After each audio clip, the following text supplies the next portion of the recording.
What would you do if you saw a baby crying in the street and no one else would help?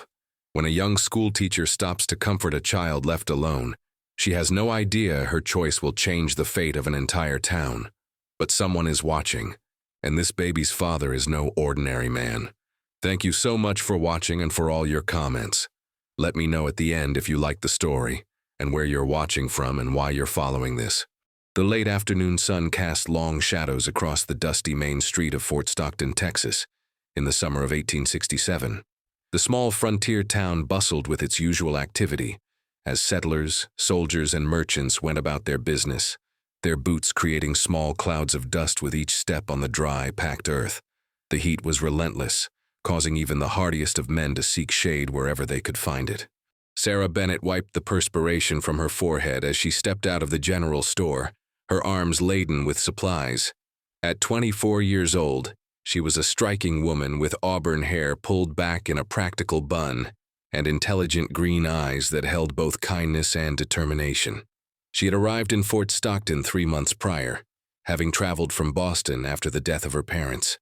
With nothing left for her in the East and a spirit yearning for a fresh start, she had accepted a position as the town's schoolteacher, bringing education to the children of this rough frontier settlement. As Sarah made her way down the wooden sidewalk, adjusting the parcels in her arms, a sound caught her attention.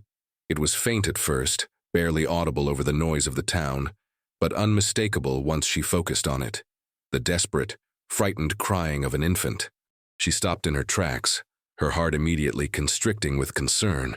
Looking around, she noticed something that made her blood run cold. People were walking past a small bundle on the ground near the edge of the street, completely ignoring the source of the pitiful wailing. Sarah hurried forward, her supplies forgotten as she set them down hastily against a nearby post. There, wrapped in a worn but intricately woven blanket bearing traditional Comanche patterns, was a baby boy no more than 6 months old. His tiny face was red from crying, tears streaming down his chubby cheeks as his small fists waved desperately in the air. The child was clearly terrified and alone. "Oh, you poor darling," Sarah whispered, immediately kneeling beside the infant despite the dust that would surely stain her pale blue dress. She looked around frantically, searching for anyone who might be the child's parent or guardian. "Where is your mother? Your father?" A woman in an expensive dress walked past, her nose wrinkled in distaste. "Don't touch that savage child," she hissed. "It's probably diseased. Someone will come for it eventually." Sarah's eyes flashed with anger. "This is a baby, a helpless infant who needs care." But the woman had already moved on, as had several men who deliberately crossed to the other side of the street to avoid the scene. Without hesitation, Sarah carefully lifted the crying child into her arms. The baby was surprisingly heavy and solid, clearly well cared for up until this moment. As she cradled him against her chest, gently rocking and making soothing sounds, the infant's cries began to diminish.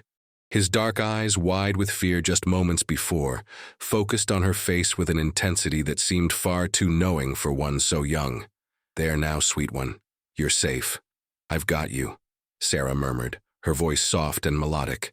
She examined the blanket more closely, noting the expert craftsmanship and the symbols woven into the fabric. She had read extensively about the various native tribes before coming west, driven by genuine curiosity, rather than the prejudice that seemed to consume so many settlers. The patterns were definitely Comanche, and the quality of the weaving suggested this child came from a family of some importance. "Ma'am, you shouldn't be touching that," came a gruff voice. Sarah looked up to see Deputy Marshal Henry Crawford, a weathered man in his 50s with a thick gray mustache and a permanent scowl. "That's an Indian baby. Could be a trap." "A trap?" Sarah stood, still holding the child protectively. "Deputy, this is an infant in distress. I don't see his parents anywhere, and everyone is simply walking past as if he doesn't exist. What kind of people have we become?" The deputy shifted uncomfortably, his hand resting on his gun belt. "Listen, Miss Bennett, I understand you're new here and come from back east where things are different. But out here, relations between the settlers and the Comanche are tense.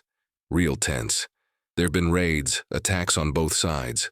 Folks are scared, and they're angry. So we abandon babies to die in the street?" Sarah's voice rose with indignation, causing several passers-by to pause and stare. I don't care what conflicts exist between adults. This child has done nothing wrong. He's innocent and vulnerable, and I will not leave him here to suffer." Before the deputy could respond, an older woman approached. Mrs. Eleanor Hayes was the wife of the fort's commander, a dignified lady in her early 60s with silver hair and a commanding presence. She had been observing the scene from the window of the officers' quarters. "Miss Bennet is quite right, Deputy," Mrs. Hayes said firmly. "Whatever our difficulties with the Comanche, we cannot and will not abandon a helpless infant. It would make us no better than the savages some claim them to be." She turned to Sarah with an approving nod. "Bring the child to my home, dear. We'll see that he's fed and cared for while we determine what's to be done." Sarah felt a wave of relief and gratitude.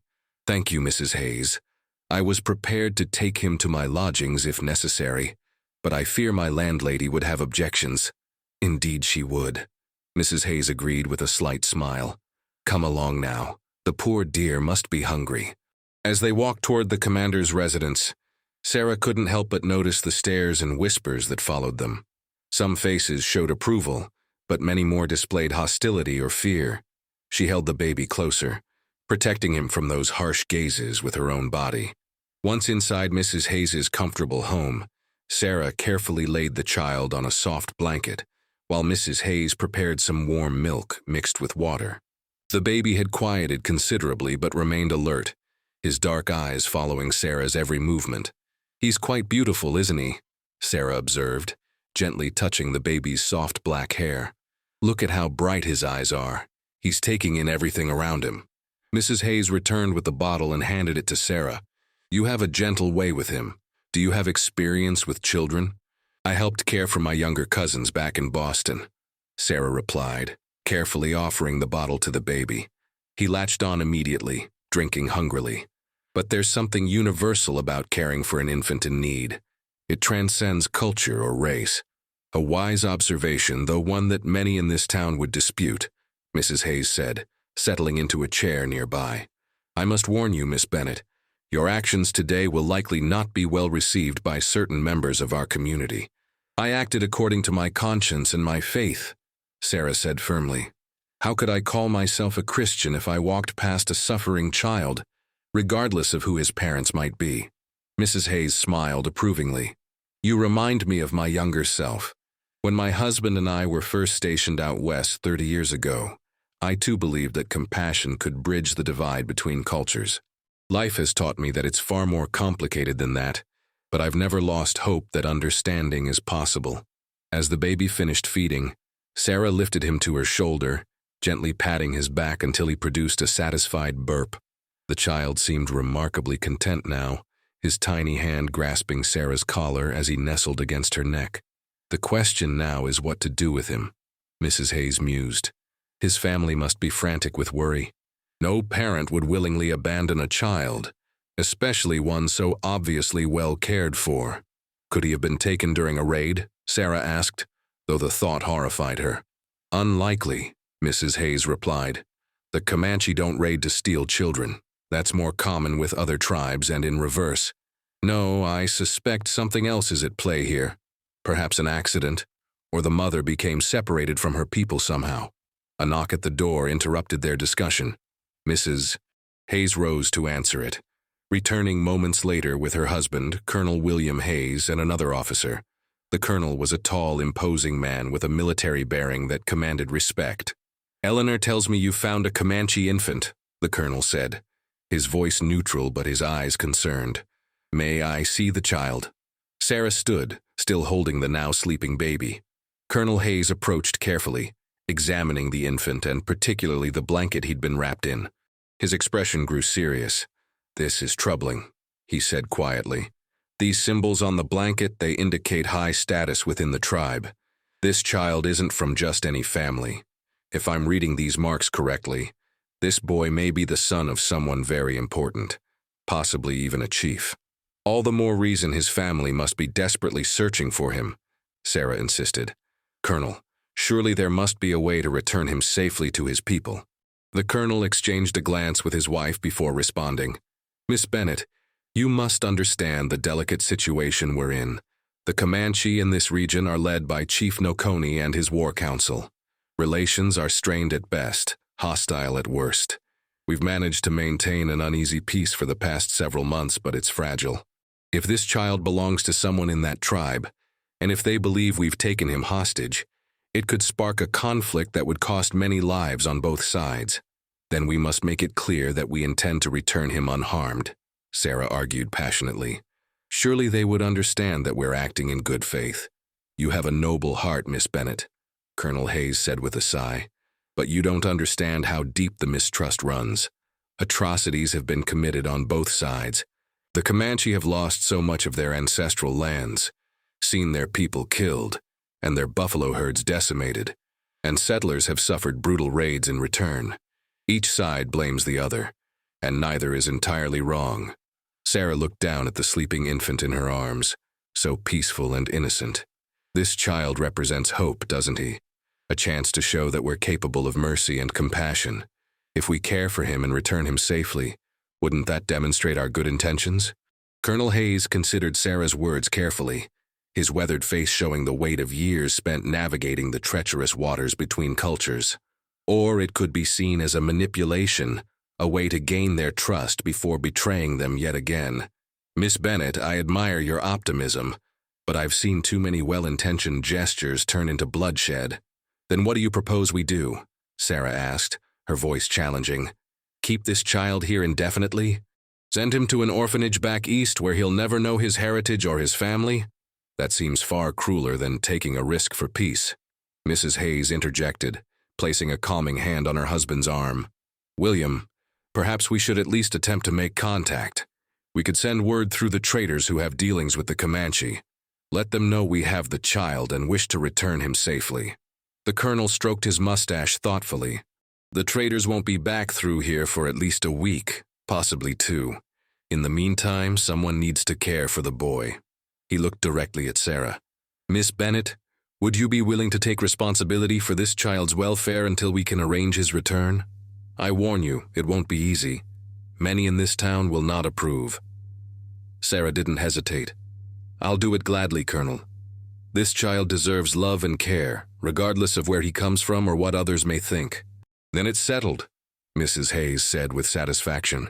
Miss Bennett will stay here with us until other arrangements can be made. We have a spare room and I can help with the child's care. It will also provide you with some protection from any unpleasantness, dear. Over the next 3 days, Sarah devoted herself completely to caring for the infant, whom she had begun privately calling Little One, not wanting to give him a name that wasn't his own. She fed him, changed him, sang to him, and marveled at how quickly a bond formed between them. The baby responded to her voice with coos and smiles, his tiny hand often wrapping around her finger as she rocked him to sleep. But the relative peace of the Hayes household stood in stark contrast to the tension brewing in the town.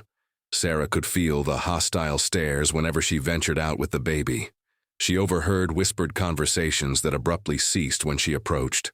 On the 4th day, as she was walking back from the general store with supplies for the baby, a group of rough-looking men blocked her path.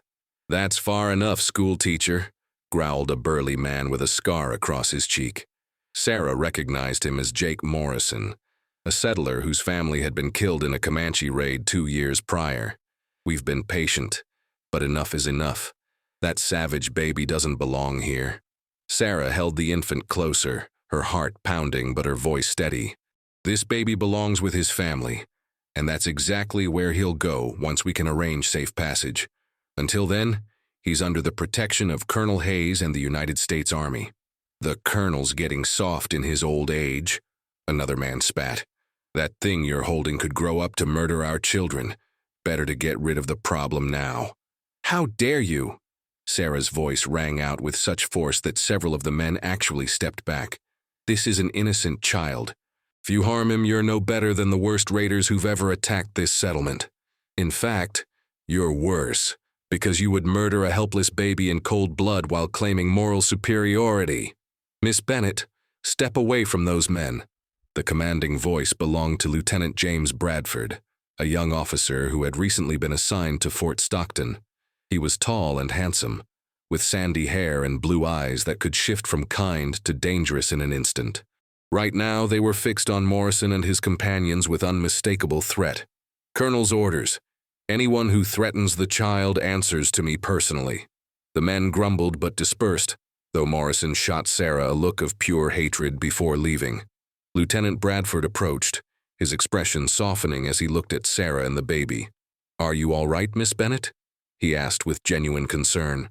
"Yes, thank you, Lieutenant," Sarah replied, though her hands were shaking slightly. "I appreciate your intervention."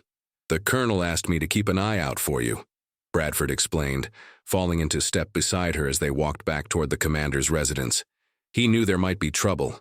Not everyone in this town is as enlightened as you are. Sarah glanced at him curiously. "You don't seem to share their prejudices, Lieutenant." Bradford was quiet for a moment before responding. "I grew up in Pennsylvania, Miss Bennett. My father was a doctor who treated anyone who needed help, regardless of their background. He taught me that every life has value. When I joined the Army, I thought I'd be protecting people, defending the innocent. Instead, I've seen atrocities committed by both soldiers and natives that have made me question everything." He paused, looking at the baby in Sarah's arms. "But seeing you risk the town's disapproval to care for this child, it reminds me that there are still people who act according to conscience rather than hatred." Over the next week, Lieutenant Bradford became a frequent visitor to the Hayes residence, ostensibly to provide security but increasingly drawn by his growing admiration for Sarah. He would sit with her in the evenings while she cared for the baby, sharing stories of his life and listening intently to hers. Sarah found herself looking forward to these visits, appreciating not just his protection, but his company, and the way his eyes lit up when he smiled. "You're remarkable, you know," Bradford said one evening as they sat on the porch, watching the sun set over the rugged Texas landscape. The baby dozed peacefully in Sarah's arms, his small chest rising and falling with each breath. Sarah felt heat rise to her cheeks. "I'm only doing what anyone with a heart should do, Lieutenant. James," he corrected gently. "And no, not everyone would do what you're doing. You've risked your reputation, possibly your position in this town, to save a child that others would have left to die. That takes extraordinary courage and compassion." Their eyes met, and Sarah felt something shift between them, an unspoken connection that made her heart race. But before either could speak further, Colonel Hayes emerged from the house with urgent news. "The traders arrived early," he announced. "They've agreed to carry a message to the Comanche, specifically to Chief Noconi's band. They'll let them know we have the child and wish to arrange his safe return." Sarah felt both relief and an unexpected pang of sorrow. She had grown attached to the baby over these past days, but she knew he belonged with his family. "How long before we hear back?" "Could be days, could be weeks," the colonel replied. "The Comanche are nomadic, especially this time of year. Finding them won't be easy." But fate, it seemed, had other plans. The very next morning, as Sarah was feeding the baby in the Hayes' sitting room, a tremendous commotion arose outside. Shouts of alarm rang through the town, followed by the sound of horses and urgent commands. Sarah rushed to the window, still holding the infant, and her breath caught in her throat. Riding into Fort Stockton with a delegation of mounted warriors was a Comanche man unlike any she had ever seen. Even from a distance, his presence commanded attention.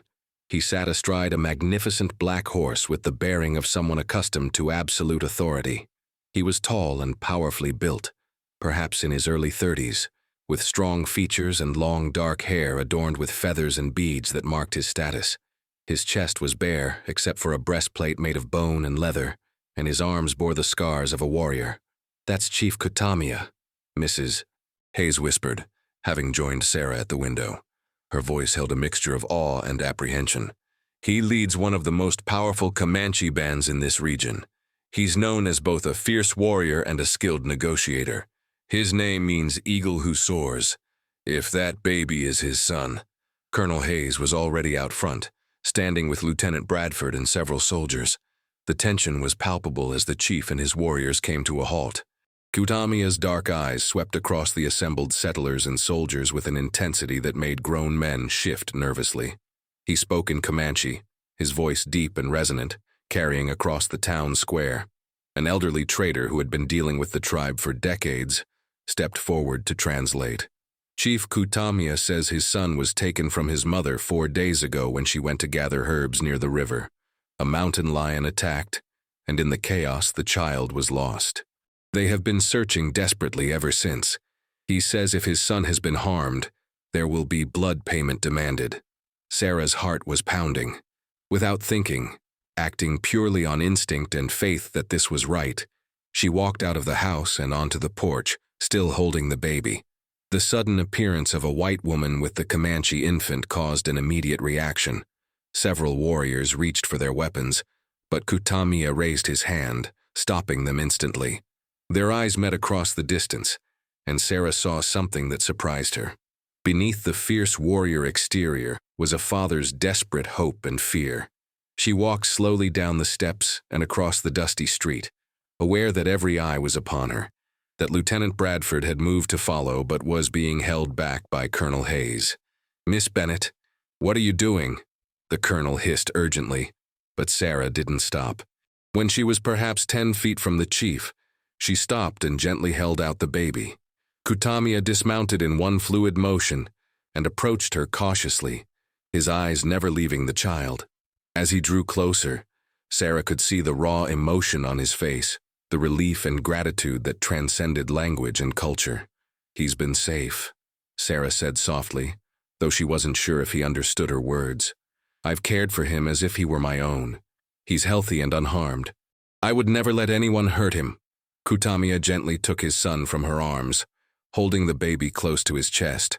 The infant, recognizing his father's scent and heartbeat, made a small sound of contentment. For a long moment, the fierce chief simply held his child. His eyes closed, and Sarah could see his throat working with emotion.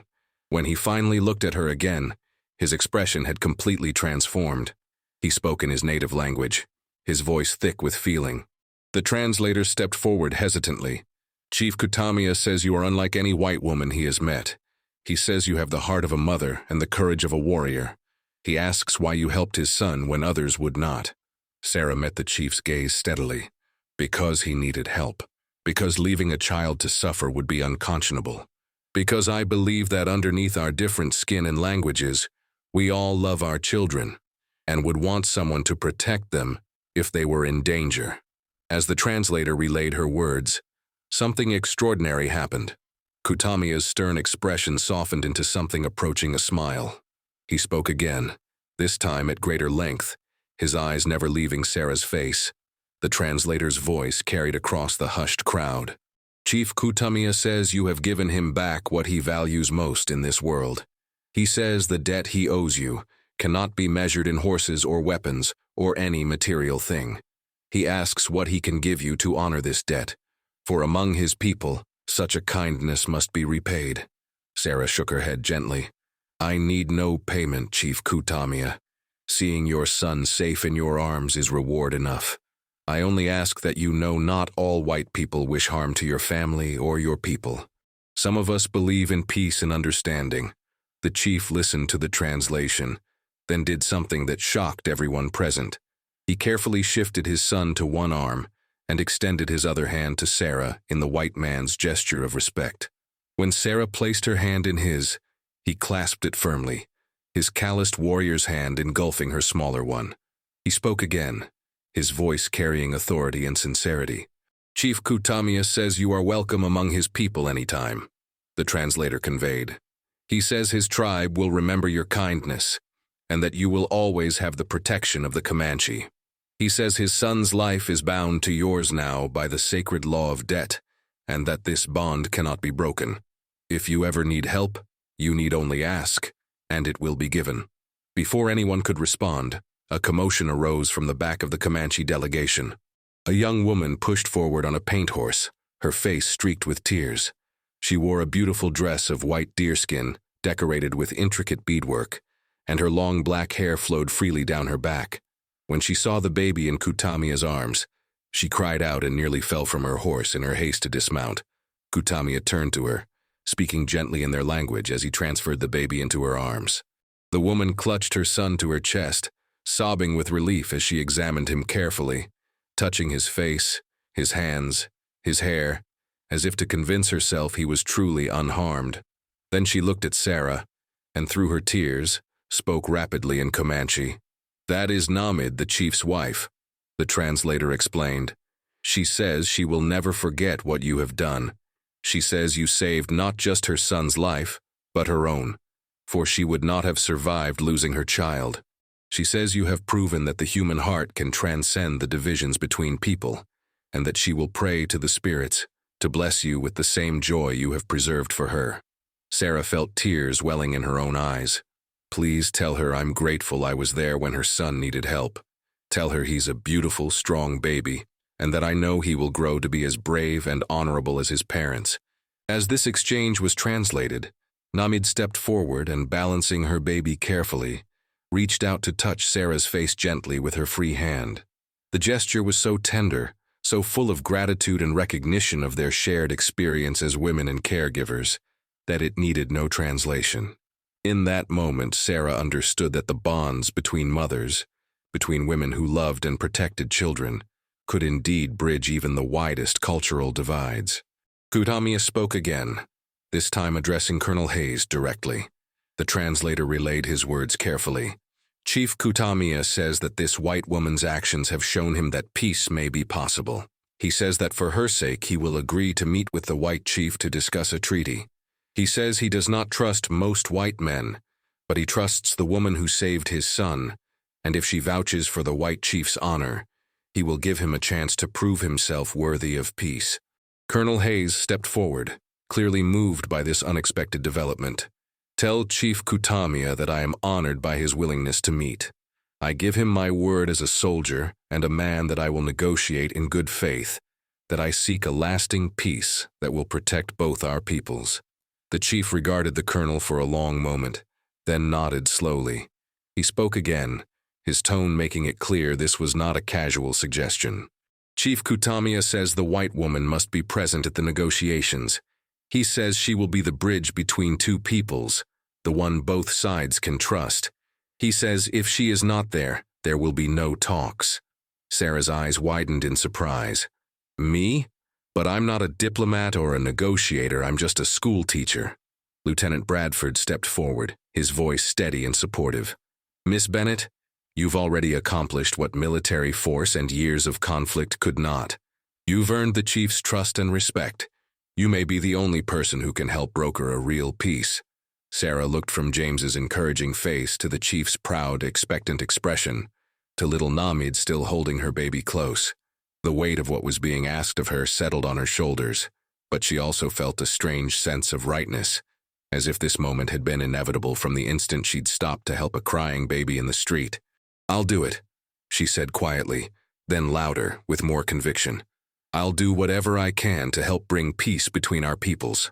Over the next month, Sarah found herself in the extraordinary position of mediating between two cultures that had been at war for decades.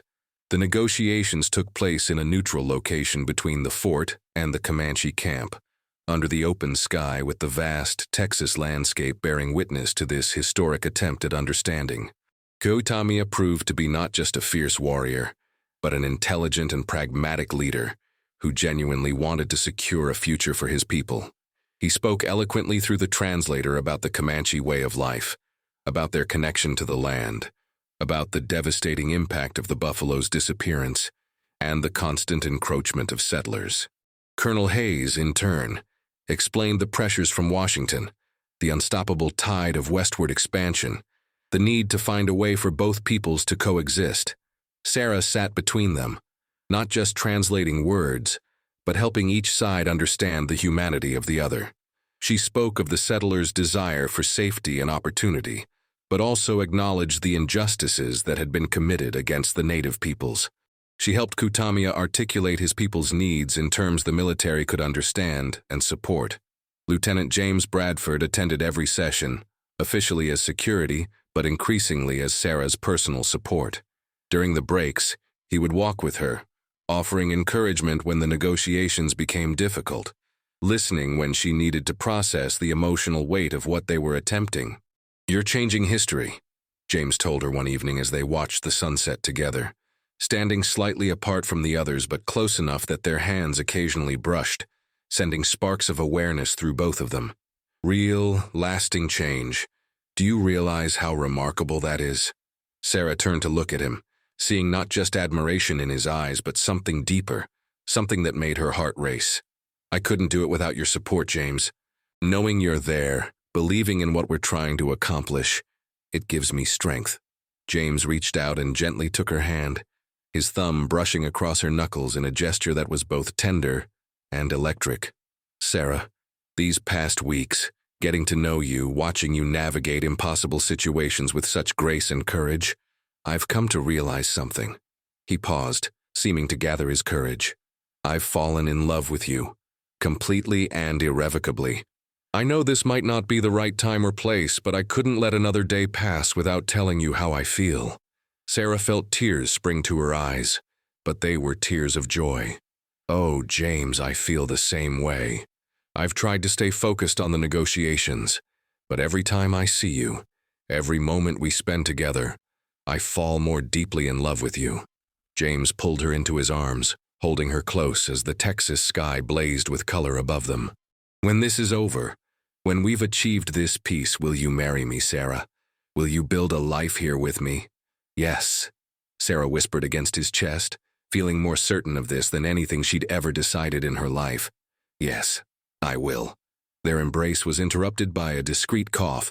They turned to find Kutamia standing a respectful distance away, Namid beside him with their son in her arms. The chief's expression was knowing, almost amused. He spoke, and though they didn't need a translator to understand the general sentiment, Namid provided the words in halting but comprehensible English, which Sarah had been teaching her during their frequent visits. My husband says love is same in all peoples, Namid said with a shy smile. He says the woman who saved our son deserves great happiness. He says this man looks at you the way he looks at me, with a good heart. He gives his blessing. Sarah laughed, a sound of pure joy. Please thank the chief for his kindness. Tell him his friendship and blessing mean the world to us. 2 weeks later, after intensive negotiations and compromises on both sides, a treaty was signed. It wasn't perfect. No treaty could undo decades of conflict or perfectly balance all competing interests. But it established boundaries that both sides agreed to respect, created systems for dispute resolution that didn't involve violence, and most importantly, recognized the Comanche's right to certain lands and their way of life, while providing assurances of safety for the settlers. The signing ceremony took place at Fort Stockton, with representatives from both communities present. Kutamia made a powerful speech about the courage required to choose peace over war, about the white woman who had shown his people that compassion could exist, even in the darkest times. Colonel Hayes spoke of new beginnings and the hope that this treaty represented for future generations. But perhaps the most moving moment came when Namid approached Sarah, carrying her son who had grown so much in the past weeks. Through the translator, she asked, "Would you be honored one for our son? Stand for him in white world if ever he needs, as we stand for you in Comanche world?" Sarah was deeply touched by this request, understanding the profound trust it represented. "I would be deeply honored. I will always be here for him, as I will always remember the day his life brought our peoples together." Namid smiled and spoke again. "We have given him a name now. We call him Senanauki. It means, the one who built bridges, because through him, bridges were built between our peoples." As the ceremony concluded and people from both cultures mingled cautiously but peacefully, Sarah stood with James, watching as Kutamia and Namid prepared to return to their people. The chief approached one final time, speaking directly to James through the translator. "Chief Kutamia says to guard well the woman who saved his son. He says she has a gift for bringing people together, for seeing beyond fear to hope. He says the world needs more people like her, and that you are fortunate to have won her heart." James squeezed Sarah's hand. "Tell the chief I know exactly how fortunate I am, and that I will spend my life honoring that fortune." 3 months later, on a crisp autumn day with the Texas sky brilliant and clear, Sarah Bennett married Lieutenant James Bradford, in a ceremony that would have been impossible before that fateful day she'd stopped to help a crying baby. In attendance were not just the settlers and soldiers of Fort Stockton, but also a Comanche delegation led by Kutamia and Namid, their presence a powerful symbol of the peace that had been achieved. Mrs. Hayes, who had become like a mother to Sarah, helped her prepare for the ceremony. "You know, dear, when you first arrived in Fort Stockton, I thought you were perhaps too idealistic, too gentle for this harsh land. I'm so grateful to have been proven wrong. You've shown us all what's possible when we choose compassion over fear." Sarah embraced her warmly. "You gave me the support I needed when I needed it most. I'll never forget that." The ceremony itself was beautiful in its simplicity. As Sarah walked down the aisle toward James, whose eyes shone with love and pride, she caught sight of Namid holding little Senanauki, now a healthy, happy baby of 10 months. The child saw her and reached out his tiny hands, making everyone laugh. After the vows were exchanged and Sarah and James were pronounced husband and wife, Kutamia stood to offer a blessing. He spoke in Comanche, his deep voice carrying across the assembled crowd, and the translator conveyed his words with reverence. Chief Kutamia says that when his son was lost, he believed his world was ending. But the woman who found his child did more than save a life. She showed him that even in darkness, there are those who carry light. He says this marriage unites not just two people, but symbolizes the unity of two peoples who have chosen peace. He says the spirits will bless this union because it was born from an act of pure kindness, and such acts echo through generations. As Sarah and James shared their first kiss as husband and wife, surrounded by people from two cultures who had been enemies, but were now learning to be neighbors, Sarah thought about the extraordinary journey that had brought her to this moment. A journey that began with a simple choice to stop when others walked past, to care when others turned away, to risk when others played it safe. That evening, as the celebration continued and people from both communities shared food, stories, and cautious but genuine laughter, Sarah stood with James on the porch of their new home, watching the sun set over the land they both loved. "Do you ever wonder what would have happened if you'd walked past that day?" James asked softly, his arm around her waist. Sarah leaned into him, feeling completely at peace. "No, because walking past was never an option. From the moment I heard that baby crying, there was only one choice I could make. Everything else followed from that." "Everything else," James repeated, smiling as he turned her to face him. "A treaty, a peace, a future, and this love that I feel for you that grows stronger every single day. And a life together," Sarah added, reaching up to touch his face tenderly. "Building something new in this frontier, raising our own family someday, being part of a community that chose understanding over hatred. That's everything I could have ever wanted." As they kissed under the emerging stars, the sounds of celebration continuing behind them, Sarah thought about little Senanauki, the bridge builder, whose rescue had changed so many lives. She thought about the courage it took to step outside the boundaries that society drew, to reach across divides that seemed insurmountable, to choose love and compassion when fear seemed easier. In the years that followed, Sarah and James would indeed raise a family in Fort Stockton. Sarah continued teaching, now with Comanche children attending alongside settler children, all of them learning that their shared humanity was more important than their differences. The treaty that had been forged held, not without challenges, but with a foundation strong enough to weather the storms. And always, Sarah and James maintained their friendship with Kutamia and Namid. As Senanauki grew, he would spend time in both worlds, learning both Comanche traditions and English ways, truly becoming the bridge his name promised. Sarah kept her promise to stand for him, just as his parents stood for her when she needed their support. But on this night, their wedding night, as Sarah and James held each other close and looked toward their future together, they were simply two people who had found love in the most unexpected circumstances, who had discovered that sometimes the smallest acts of kindness could change not just individual lives, but the course of history itself. The baby who had been crying in the street, abandoned and afraid, had brought together a chief and a schoolteacher, a warrior and a soldier, two peoples and two cultures. He had shown them all that underneath the surface differences, they shared the same fundamental desires: to protect their children, to build a secure future, to love and be loved. And Sarah, who had simply stopped when others walked past, who had chosen compassion when others chose indifference, had found not just purpose, but profound happiness.